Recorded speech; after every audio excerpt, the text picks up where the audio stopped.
Welcome back to Classic Academy. Today we are on worksheet 2 of algebraic properties, the smart shortcuts that help you rearrange, regroup, and simplify expressions with total confidence. So let's begin today's lesson.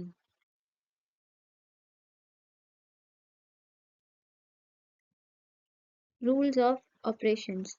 सबसे पहला operation है हमारा addition का। So let's see some addition rules. पहला rule है कि we can add terms in any order. अगर हम x में y ऐड करें या y में x ऐड करें तो हमारा जो सम है वो सेम ही रहता है। जैसे 2x प्लस 5 और 5 प्लस 2x दोनों हमारा इक्वल रहेगा। सो हमारा नेक्स्ट रूल है any term added to 0 और 0 added to any term gives the same term।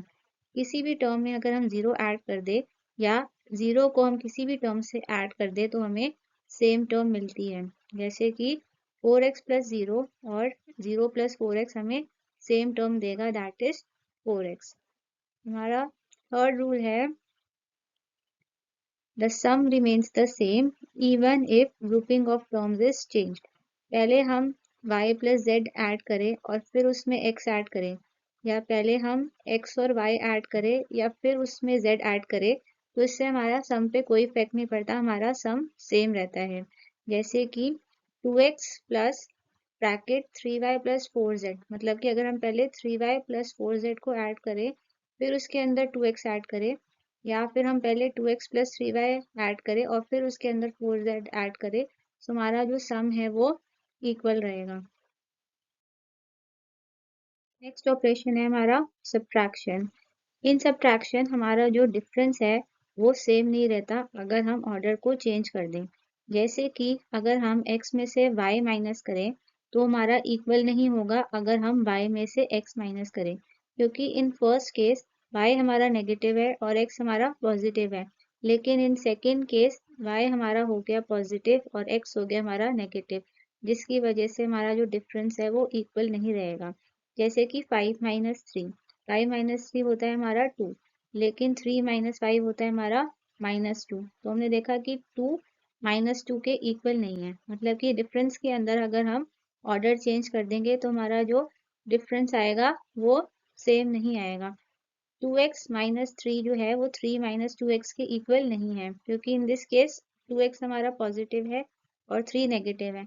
वही अगर हम टर्म्स को इंटरचेंज कर दें, 3 पहले लिख दें और 2x बाद में लिख दें, तो हमारा 3 पॉजिटिव हो जाएगा और 2x हो जाएगा negative. So this difference is not equal. हमारा नेक्स्ट सब्ट्रैक्शन रूल है 0 subtracted from any term gives the same term. किसी भी टर्म में से अगर हम 0 माइनस करते हैं तो हमें सेम टर्म मिलता है। जैसे कि 2x में से अगर हम 0 माइनस कर देंगे तो हमें क्या मिलेगा, same term, that is 2x। Now let's see some division rules. पहला रूल है हमारा किसी भी टर्म को अगर हम उसी से डिवाइड करते हैं तो हमारा आंसर होता है 1 के equal. Any term divided by itself is equal to 1। जैसे कि अगर हम 2a को 2a से डिवाइड करेंगे तो हमारा आंसर होगा 1।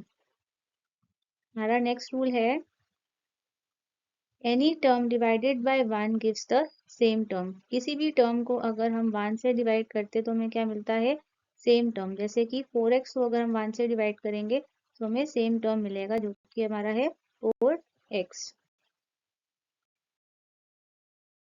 सी सम मल्टीप्लिकेशन रूल। हमारा पहला रूल है कि हम टर्म्स को किसी भी ऑर्डर में मल्टीप्लाई कर सकते हैं।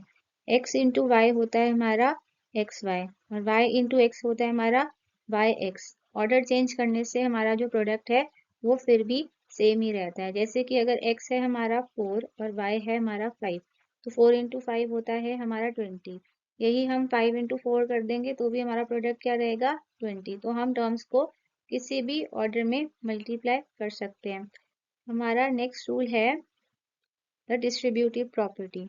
A term multiplied by the sum is multiplied by each term of the sum after opening the bracket, जिसको हम बोलते हैं डिस्ट्रीब्यूटिव प्रॉपर्टी। जैसे कि x जो है ये हमारे इस पूरे ब्रैकेट के सम से मल्टीप्लाई हो रहा है, तो आफ्टर रिमूविंग दिस ब्रैकेट ये ब्रैकेट के हर टर्म से मल्टीप्लाई होगा। तो जब हम इस ब्रैकेट को रिमूव करेंगे तो हो जाएगा हमारा xy प्लस वाई जेड, तो हम ये x को डिस्ट्रीब्यूट कर देंगे ओवर मल्टीप्लीकेशन। सिमिलरली अगर हम 2x को मल्टीप्लाई कर रहे हैं y प्लस जेड से, सो आफ्टर ओपनिंग ब्रैकेट हो जाएगा हमारा 2xy प्लस 2xz। ये जो 2x है ये दोनों टर्म से मल्टीप्लाई होगा, और क्योंकि ब्रैकेट के अंदर प्लस का साइन है इसलिए यहाँ साइन भी प्लस का आएगा। हमारा नेक्स्ट रूल है any term multiplied by 1 gives the same term. किसी भी टर्म को अगर हम 1 से मल्टीप्लाई करते हैं तो हमें मिलता है सेम टर्म। जैसे कि अगर हम 2x को 1 से मल्टीप्लाई करेंगे तो हमें क्या मिलेगा 2x। हमारा नेक्स्ट रूल है any term multiplied by 0 is 0। किसी भी टर्म को अगर हम 0 से मल्टीप्लाई करते हैं तो हमारा प्रोडक्ट होता है 0। जैसे कि अगर हम 2x को मल्टीप्लाई करेंगे 0 से तो हमारा आंसर होगा 0।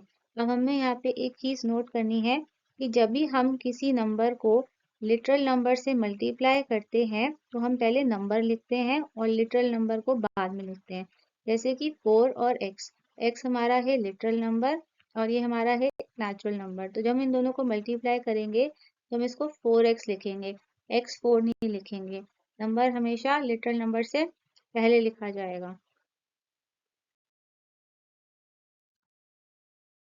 Worksheet 2. So let's solve some questions based on the properties that we have discussed. Fill in the blanks using properties. हमारा first part है 2x plus y is equal to dash plus 2x. तो हमें पता है कि हम terms को किसी भी ऑर्डर में ऐड कर सकते हैं।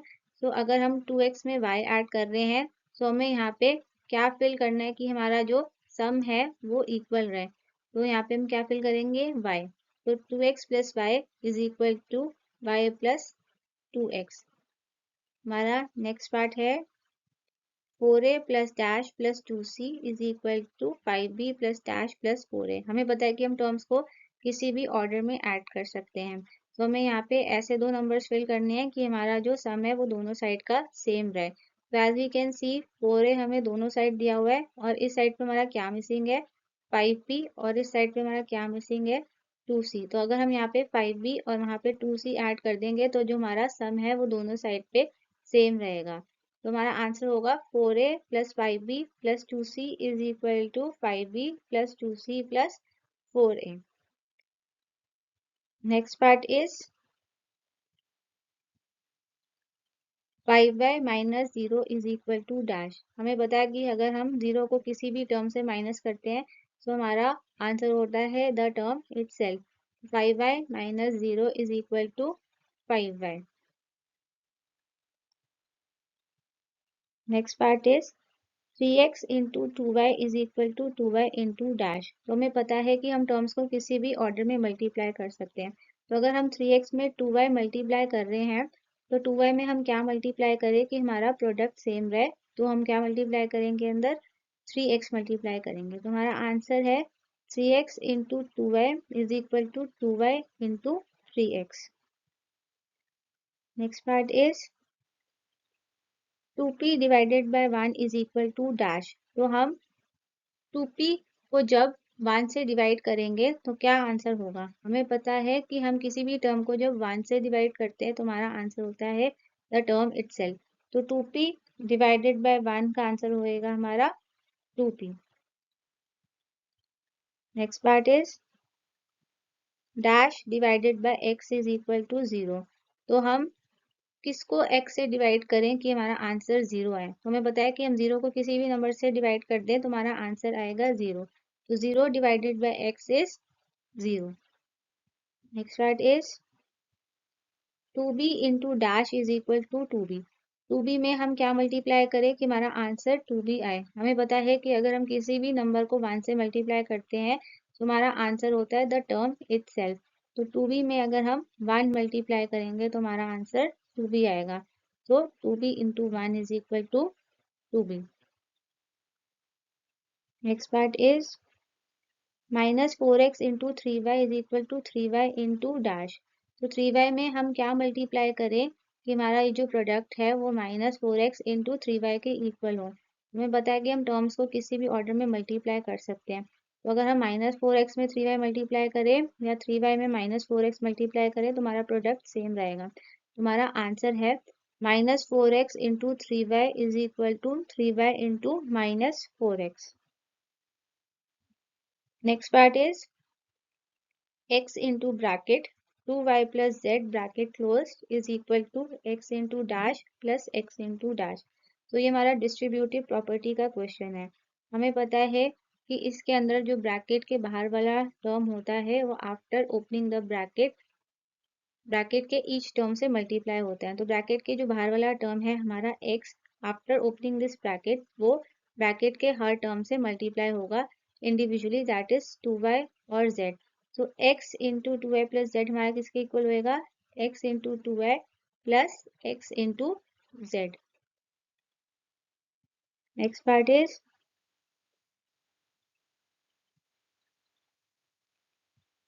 Bracket 3p plus 2q bracket close plus r is equal to 3p plus bracket dash plus dash bracket close. हमें पता है कि हमारा जो सम है वो सेम ही रहता है इवन इफ हम ग्रुपिंग को चेंज कर दें। मतलब कि पहले अगर हम इस ग्रुप को ऐड करें और फिर उसमें r ऐड करें, या हम 3p में क्या ग्रुप ऐड करें कि हमारा जो सम है वो सेम रहे। तो यहाँ पे हमें 3p ऑलरेडी गिवन है और क्या नहीं गिवन, दूसरी साइड पे हमें 2q प्लस r नहीं गिवन। तो अगर हम ग्रुपिंग चेंज कर दें, 2q प्लस r के अंदर 3p ऐड करें या 3p प्लस 2q में r ऐड करें तो हमारा सम जो है वो सेम रहेगा। तो हमारा आंसर होगा bracket 3p plus 2q bracket close plus r is equal to 3p plus bracket 2q plus r bracket close.